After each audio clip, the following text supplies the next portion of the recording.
Selamat malam.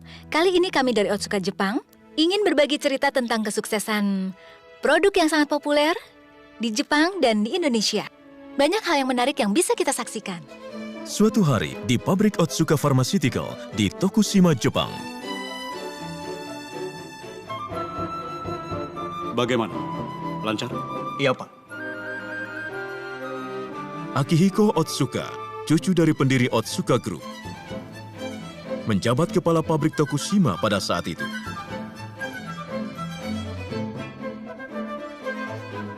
Ayah Akihiko, yaitu Masahito Otsuka, adalah seorang pimpinan perusahaan yang karismatik dan telah menciptakan berbagai produk terkenal seperti obat oles Oro 9H atau minuman Oronamin C, sehingga perusahaan menjadi sangat maju.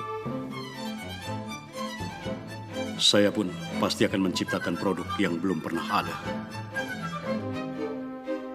Akihiko punya tekad untuk mengembangkan produk yang dapat menjadi pilar perusahaan dengan tangannya sendiri. Ya, kalau begitu tolong ya. Maaf, Pak. Oh, Pak Harima, ada apa? Rokuro Harima, penanggung jawab pengembangan minuman. Pria ini dijuluki ahli rasa di perusahaannya dan juga yang menentukan rasa Oronamin C. Maaf, Pak. Ini sebenarnya... Bukankah ini cairan infus produk kita, iya kan? Bagaimana kalau cairan infus dijadikan minuman, Pak? Minuman cairan infus? Iya. Maksud Pak Harima? Begini, Pak. Saya pernah ke Meksiko beberapa waktu yang lalu dan saya mendapatkan pengalaman yang mengkhawatirkan. Harima mengunjungi Meksiko untuk survei buah-buahan tropis dalam rangka pengembangan minuman terbaru. Tetapi, Harima mengalami diare parah karena situasi pengadaan air bersih setempat cukup buruk. Dia terpaksa diopnam di sebuah rumah sakit kecil yang fasilitas medisnya terbatas.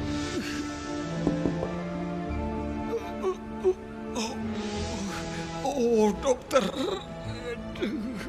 Supaya penyakit Bapak lekas sembuh, silakan minum obat dengan air soda ini ya, Pak. Air soda?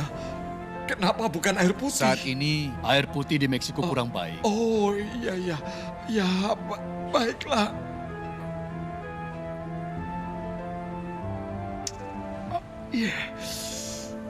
Baiklah, Pak, akan saya jelaskan. Air dan zat gizi tubuh berkurang secara drastis karena diare. Kalau tidak menambah kadar air tubuh, akan terjadi dehidrasi atau kekurangan cairan. Meskipun hal ini sudah kita lakukan, nantinya kita juga harus menambah gizi. Oh, ya. Kalau saja ada fasilitas infus di rumah sakit ini, masalahnya sudah selesai. Pak Harima yang berpikiran seperti itu, tiba-tiba teringat kembali sebuah peristiwa. Saya pernah melihat seorang dokter minum cairan infus untuk menggantikan cairan tubuh yang hilang setelah selesai operasi yang berjam-jam. Betul. Ada baiknya kalau kami mengembangkan cairan infus sebagai produk yang layak diminum.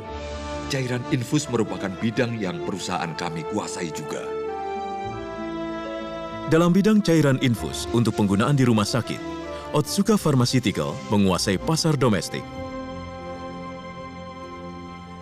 Saya punya ide untuk mengembangkan cairan infus agar dapat diminum. Cairan infus untuk diminum?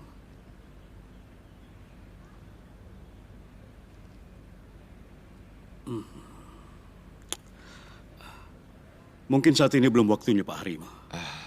Belum waktunya. 3 tahun kemudian, Akihiko menjadi presiden direktur Otsuka Pharmaceutical yang ketiga pada umur yang masih muda, yaitu 38 tahun. Permisi. Harima mendatangi ruangan presiden direktur dengan membawa seorang staf. Permisi, Pak. Staf itu adalah Akihisa Takaichi, anak buah Harima, seorang peneliti muda.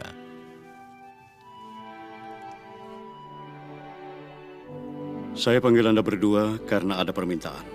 Iya, Pak. Iya, Pak. Pak Harima, Anda pernah berkeinginan untuk mengembangkan minuman cairan infus, bukan? Benar, Pak. Saya kira sekaranglah saatnya.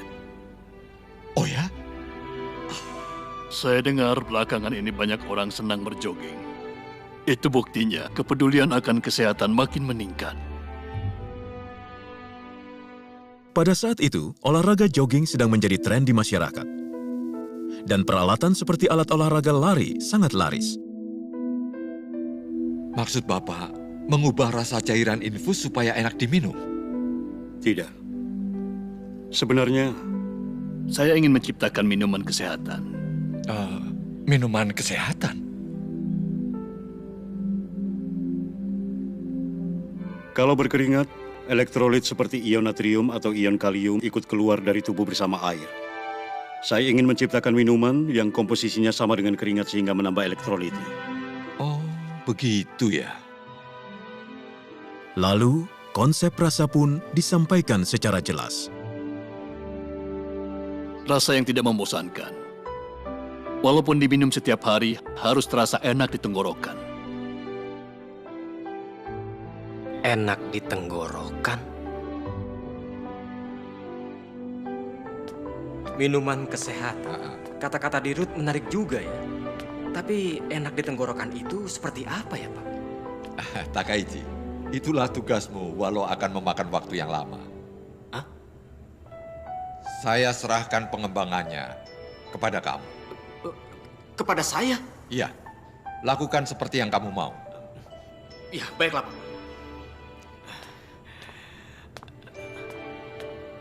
Harima menyerahkan pengembangan minuman kesehatan kepada Takaichi agar dapat membina peneliti muda tersebut yang akan memikul masa depan perusahaan.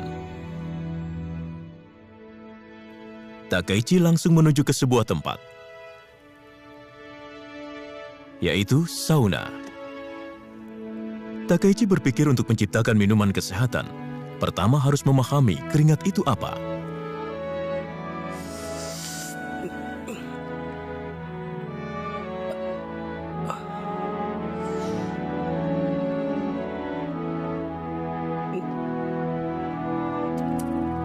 Asin banget. Lalu Takaichi berjalan-jalan di sekitar perusahaan dan mengambil sampel keringat yang merembes dari kulit. Takaichi mengadakan analisa tentang komposisi dua keringat yang diambil di sauna dan saat berjalan-jalan.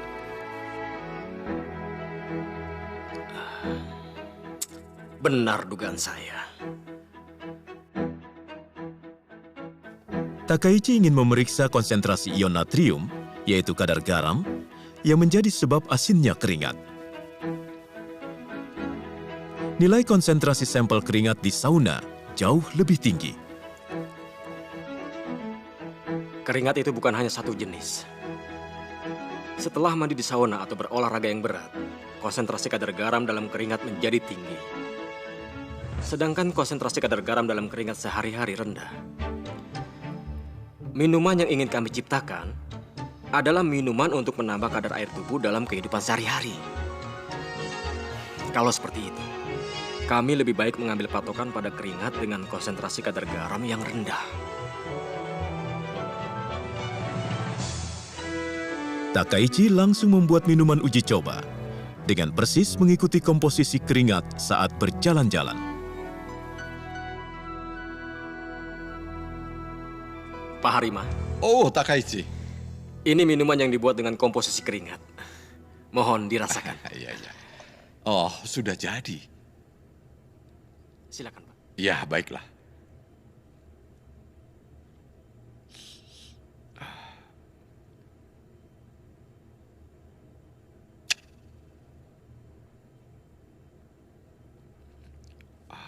Rasanya pahit. Susah sekali untuk ditelan. Tapi, walaupun rasanya pahit, kalau memang baik untuk kesehatan, bukankah orang-orang mau meminumnya? Dalam komposisi keringat, selain zat ion natrium yang menimbulkan rasa asin, terkandung juga zat kalium atau magnesium yang menimbulkan rasa pahit. Rasa pahit seperti ini tidak bermasalah kalau diminum sebagai obat. Tetapi, apa yang ingin kami ciptakan ini adalah minuman ringan. Jadi, jangan lupakan itu. Harima, seorang ahli rasa yang dapat langsung menilai akan diterima atau tidaknya oleh konsumen, walaupun hanya secicipan. Meyakinkan beliau bukanlah hal yang gampang. Dari pagi hingga malam, masalah penelitian tak pernah terlepas dari pikiran Takaichi. Ayo ayah, tolong bacakan ayah. Entah saya harus bagaimana. Pada hari libur pun, Takaichi membenamkan diri dalam penelitian. Dan akhirnya, terlintas ide untuk menambah zat pemanis alami untuk menghilangkan rasa pahitnya.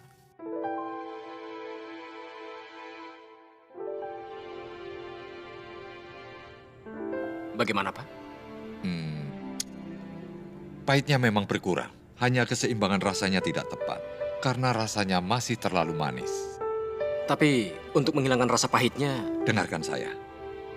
Apa yang ingin kami ciptakan bukan minuman jus, tetapi minuman kesehatan. Maka kadar gulanya semestinya ditekan serendah mungkin. Dan ingat, konsentrasi kadar gula harus di bawah 10%. Kamu paham kan? baik, Pak. Saat itu, minuman ringan pada umumnya mengandung kadar gula lebih dari 12%. Dan minuman yang laris adalah minuman yang manis. Akan tetapi, Harima menyuruh mengembangkan minuman yang tidak terlalu manis. Minuman yang tidak terlalu manis tanpa rasa pahit. Percobaan Takaichi dalam menciptakannya mengalami maju mundur.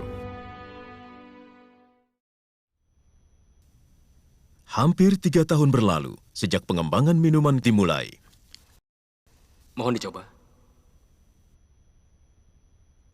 Presiden Direktur Akihiko Otsuka pun telah melakukan uji coba beberapa kali. Masih tetap ada rasa pahit. Iya, benar, Pak. Minuman uji coba yang dibuat oleh Takaichi sudah mencapai lebih dari 1.000 jenis. Permisi. Saat itu, seorang karyawan masuk ke ruangan. Dia ingin Presiden Direktur Akihiko menguji minuman serbuk instan yang sedang dikembangkannya.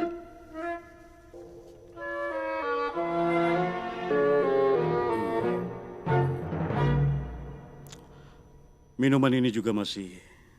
Minuman sangat ini jauh juga masih sangat jauh dari sempurna. Lalu kemudian...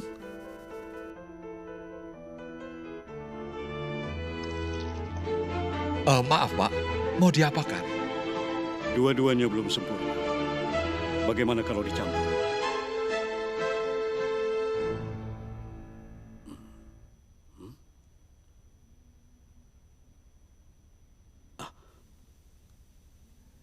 Ini baru enak. Hah? Kalian boleh coba juga.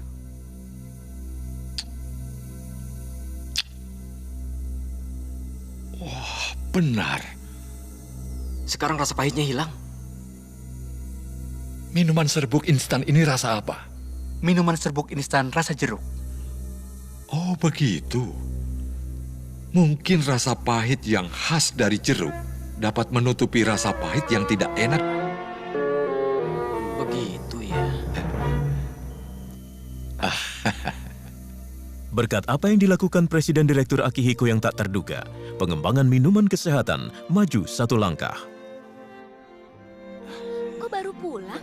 Ada apa? Kenapa beli buah sebanyak itu? Tidak apa-apa.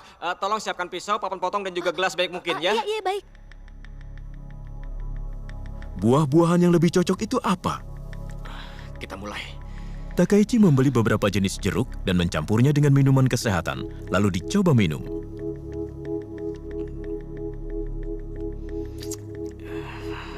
Ini bukan.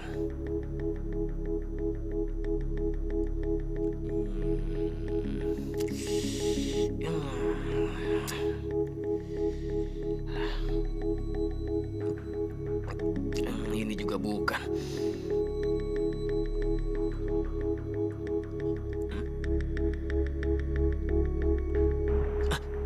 Ini dia.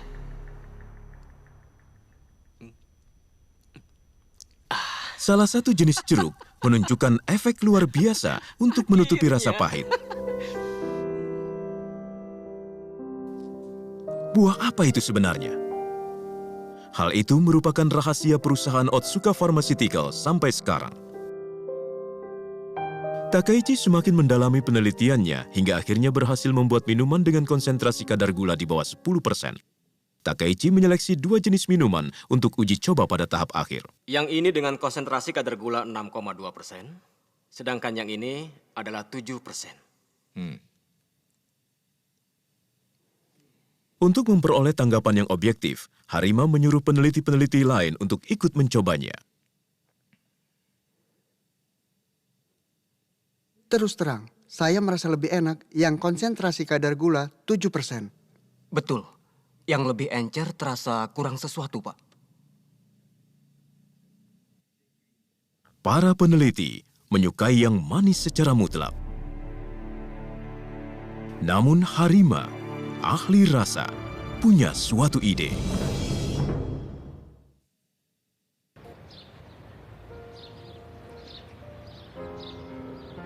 Beberapa hari kemudian, sesudah uji coba di laboratorium, Harima mengajak peneliti bawahannya untuk mendaki gunung dalam kota Tokushima.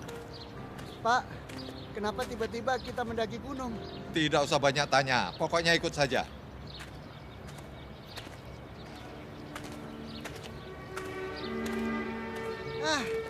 Akhirnya sampai juga. Setibanya di puncak gunung, Harima mengatakan, Mari, sekarang kita minum dulu. Minum apa, Pak? Harima menyuruh para peneliti untuk mencoba 2 jenis minuman A dan B. Sebenarnya minuman ini sama dengan minuman yang dicoba di laboratorium beberapa waktu yang lalu. Yang A sedikit kemanisan. Saya merasa B lebih enak. Saya juga merasa seperti itu, Pak. Yang A manis dengan konsentrasi kadar gula 7% dan B kurang manis dengan konsentrasi kadar gula 6,2. Padahal waktu dulu yang manis dengan 7% terasa lebih enak. Kenapa ya, Pak? Saat berkeringat, yang kadar gulanya lebih sedikit terasa segar dan lebih enak. Dan ini kan minuman kesehatan. Nah, makanya harus terasa enak diminum waktu beraktivitas.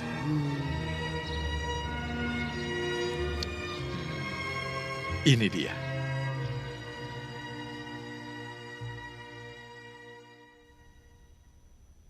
Rasanya bagaimana, Pak? Ini yang kuinginkan. Baik, dengan rasa ini saja.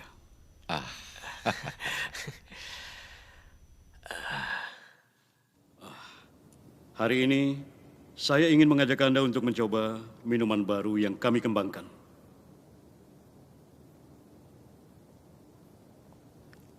Pada hari itu, kebanyakan direktur pertama kali mencoba minuman kesehatan yang dikembangkan bertiga oleh Presiden Direktur Akihiko, Harima, dan Takaichi. Bapak Direktur, terus terang saya merasa rasanya kurang enak. Karena rasanya tawar. Terus terang ini tidak enak. Siapa yang mau minuman seperti ini? Rasa asin seperti ini tidak bakal laku. Iya. Betul kan? Iya, Saya pikir tidak akan laku. Para direktur senior yang mempertahankan Otsuka Pharmaceutical dalam rentang waktu yang panjang memberi tanggapan negatif terhadap rasa itu. Saya pikir kita akan kesulitan dalam soal pemasaran. Rapat direksi pun menjadi ricuh.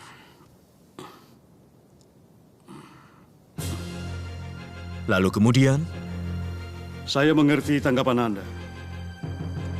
Tetapi Anda saat ini meminumnya di ruangan rapat. Cobalah meminumnya setelah berkeringat. Dan dipersilahkan minum berulang kali. Dengan demikian, Anda baru akan mengerti hebatnya produk ini. Saya putuskan perusahaan kita akan menjual minuman ini. yakin pada kepekaan rasa dirinya dan Harima, akhirnya penjualan minuman diputuskan.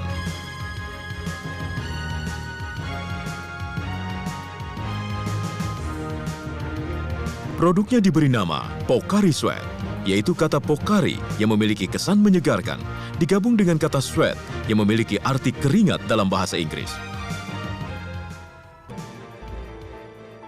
Pada bulan April tahun 1980, penjualan Pocari Sweat dimulai. Karyawan marketing dan semua karyawan lainnya mengunjungi toko-toko pengecer agar Pocari Sweat dipajang di lebih banyak tempat walaupun masing-masing hanya satu kaleng. Kepala tim marketing Jiro Tanaka juga mengunjungi pengecer langganannya. Selamat siang, saya Tanaka dari Otsuka. Hari ini saya ingin menawarkan minuman baru yang diluncurkan oleh perusahaan kami. Wah, seperti apa itu? Pocari Sweat namanya. Silakan dicoba, silakan.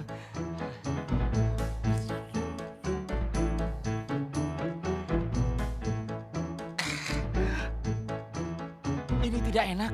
Kalau begini, tidak bakal laku. Tolong jangan berkata begitu. Tolong dipajang 2 atau 3 kaleng saja. Tidak apa-apalah untuk percobaan. Tidak, Tolonglah. saya yakin ini tidak laku. Rasanya tanggung, asin tidak, manis juga tidak. Saya bingung bagaimana cara menawarkan kepada konsumen. Oh, begitu ya. Begitu juga di toko pengecer lain. Kalau rasanya seperti ini, tidak akan laku. Nggak manis. Maaf ya. Untuk mencoba menawarkan kepada konsumen secara langsung, dibukalah kios di berbagai event dan menjualnya dengan harga Rp10.000. Tetapi, Aduh, minuman apa ini? Benar, rasanya aneh, nggak jelas. Masa minuman kayak gini suruh bayar? Maafkan kami.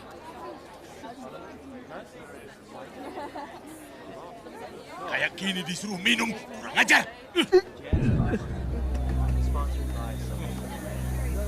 Hei, pergi. reaksi konsumen sangat buruk, sebagaimana yang sudah dicemaskan oleh direksi. Maaf, Pak. Sepertinya memang ada masalah dengan rasanya, Pak. Benar, Pak. Penjualan Pocari Sweat disambut sangat buruk oleh konsumen.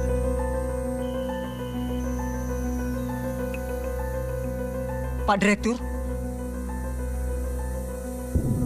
Saat itu, Presiden Direktur Akihiko mengeluarkan keputusan yang mengagetkan.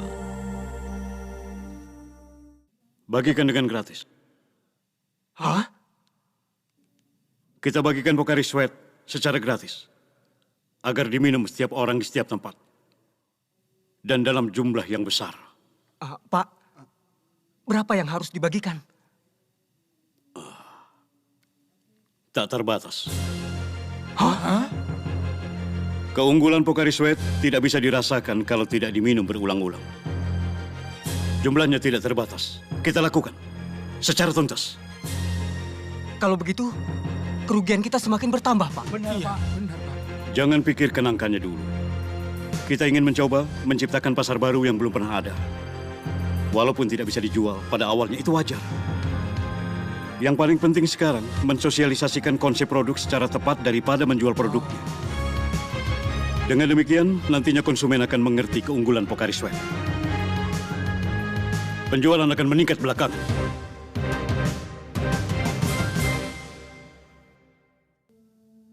Pocari Sweat terasa paling enak saat berkeringat. Yang paling cocok untuk membagikan ini. Para staf marketing saling mengajukan ide di mana tempat paling efektif untuk membagikan produknya. Oh iya, setuju. Bagus, benar. Dengan demikian dimulailah operasi pembagian gratis Pocari Sweat secara besar-besaran di seluruh Jepang. Tanaka, kepala tim marketing, menuju ke lapangan baseball. Hei! Hei! Mari sebentar! Ayo berkumpul!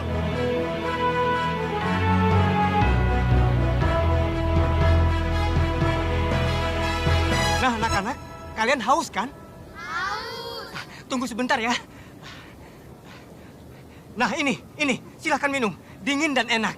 Nah, ini, silakan. Ini untukmu, ini untukmu. Ayo, silakan diminum. Silakan. Bagaimana rasanya? Enak!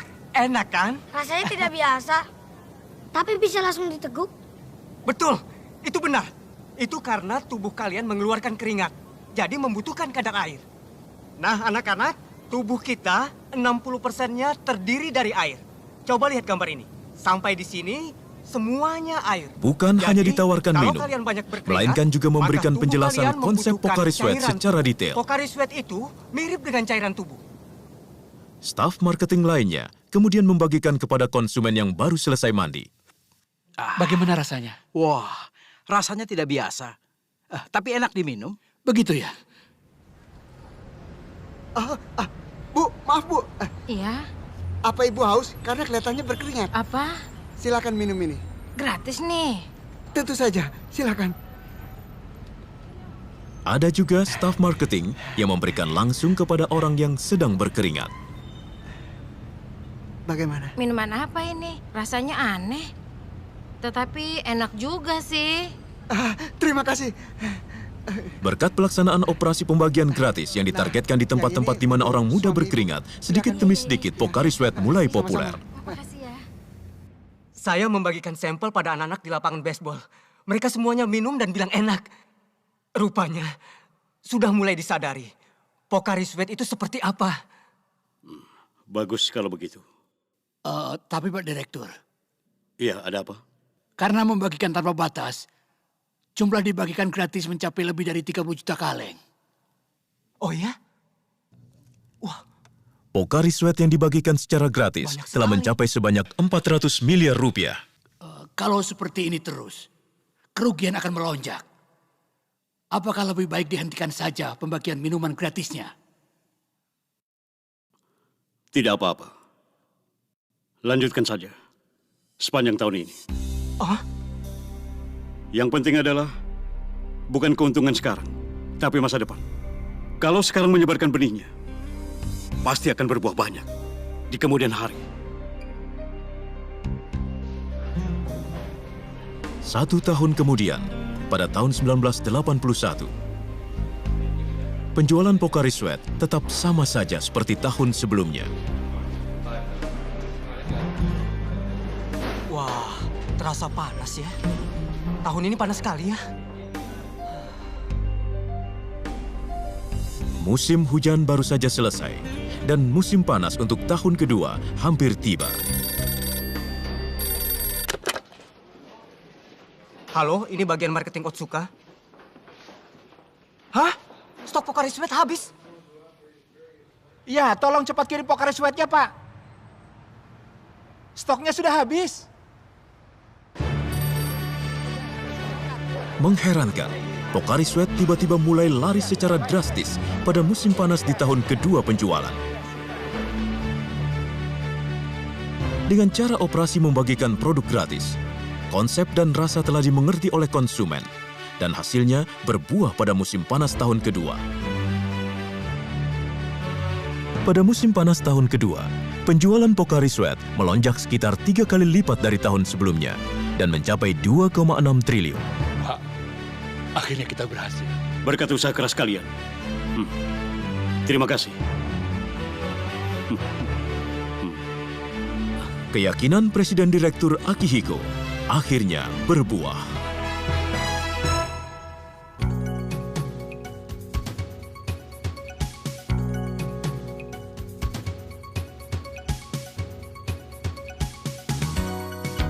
Di Indonesia dikenal ada bulan Ramadan dan diadakan yang namanya aktivitas promosi saat Ramadan. Orang-orang yang beragama Islam pada bulan Ramadan tidak boleh makan dan minum dari subuh sampai maghrib. Namun, kalau matahari sudah terbenam, baru boleh makan dan minum. Begitu. Nah, pada saat itulah Pocari Sweat dibagikan secara gratis. Di sini juga dibagikan secara gratis ya? Benar. Oh. Saking lapar dan haus rasanya jadi enak sekali. Nama Pocari Sweat tersebar cepat dari mulut ke mulut dan larisnya luar biasa. Melihat peluangnya sangat luar biasa. Betul ya? sekali. Iya, benar sekali. Ada satu lagi cara pemasaran yang efektif di Indonesia. Cukup banyak orang yang tertular demam berdarah, penyakit tropis, dan diopname di rumah sakit. Iya, benar sekali. Lalu pembagian gratis diadakan di rumah sakit. Seperti itulah. Memang pembagiannya pun secara strategis. Iya. Dan telah dipikirkan di mana sebaiknya dibagikan, agar keunggulan produk manfaatnya paling bisa dirasakan. Pemirsa, itulah kisah sukses perjuangan Pocari Sweat. Sampai jumpa.